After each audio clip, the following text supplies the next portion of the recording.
Namaskar, मैं Manmohan Jindal. Today we shall discuss on the digital lending. So digital lending refers the process where most of the aspects of loan management are carried out through using the digital technologies. Most of the processes like customer acquisition, credit assessment, loan approval, disbursement, recovery, and other associated customer services where physical intervention is very less, very nominal. So, digital lending provides the borrower with an easier, faster way to access loans through online platforms, reducing the need for physical paperwork and in-person meeting.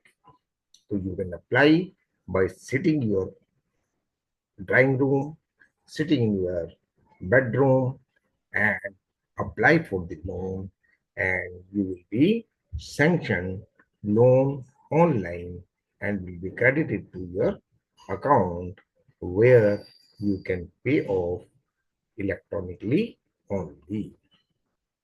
However, even if some parts of the loan processes are handled physically, as long as the majority is digital, it still qualifies as the digital lending. Suppose 10%, 5%, 4% is physical interaction, physical interface with the customer, even though it is called the digital lending. Now, in digital lending framework, loan survey, loan service providers play a crucial role by facilitating the loan process on behalf of the banks and other registered entities. So, banks, financial institutions hires a lending service provider which are having a good process, digital lending process, which might be not the bank. They are just as a special purpose vehicle. They are just like as associates who are working as the lending service providers. So even these LSPs must comply with the various guidelines, including ensuring the safety of the customer data, resolving borrower complaints through grievance redressal officers, and avoid any direct involvement in handling of the loan funds. So loan funds are in the control of the registered entities, bank, or the financial institution. This ensures transparency and security of borrowers and lenders too, lenders alike. Now, a very crucial aspects in digital lending is that you should inform that annual percentage rate which would be applicable to the loan account in advance, in forefront, in upfront, where total cost of the loan include fees, interest, and that should be communicated at the first instance before disbursing the loan or before sanctioning the loan. For loans with floating rate of interest, lender must update borrowers via SMS or email each time the rate changes. So we know that floating rates are subject to change when they are taken on a external benchmark, and the external benchmark varies either on the upside or on the lower side. So additionally, insurance cost, if integrated to the loan product, should be included in the APR to give borrowers a clear picture of their obligations. So you should tell the borrower whether the insurance part is in the cost of interest or is charged separately.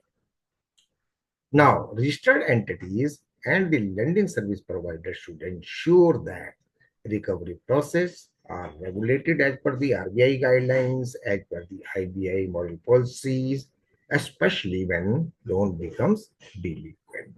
So there is a fair practice code for lenders, fair practice code for NBFCs, practice code the financial institutions that you should recover your loan with ethics or with uh, great uh, sympathy or empathy with the borrower. So lender can engage recovery agents, but they must inform borrowers in advance about who will be contacted there. So this is also a part of fair practice code that whenever a registered entity engage the debt recovery agents, it is the duty of the financial institution or the bank or the registered entity that he should inform to the borrower in advance that we have hired a debt recovery agent whose number is this, who will be meeting you for the recovery, and you can check its uh, his identity card. And debt recovery agent is also bound to show his authority letter and identity card to the borrower before asking the payment. So for digital loans, cash recovery is allowed only when absolutely necessary. सो यहाँ पर cash recovery भी allowed है जब loan delinquent हो जाता है, कोई साधन नहीं बचता है, तो डेट रिकवरी एजेंट की अपॉइंटमेंट भी कर सकता है और कैश रिकवरी भी ला सकता है।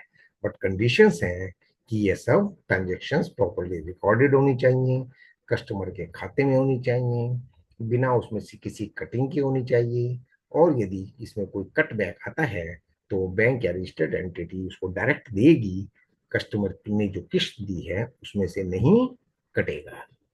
So the aim of the digital lending guidelines, which are issued by the RBI, is to protect the borrowers and ensuring the lending ecosystem remains efficient and transparent. So this is brief of the digital lending. You can go to the RBI circulars, master guidelines on the digital lending for further knowledge and elaborations.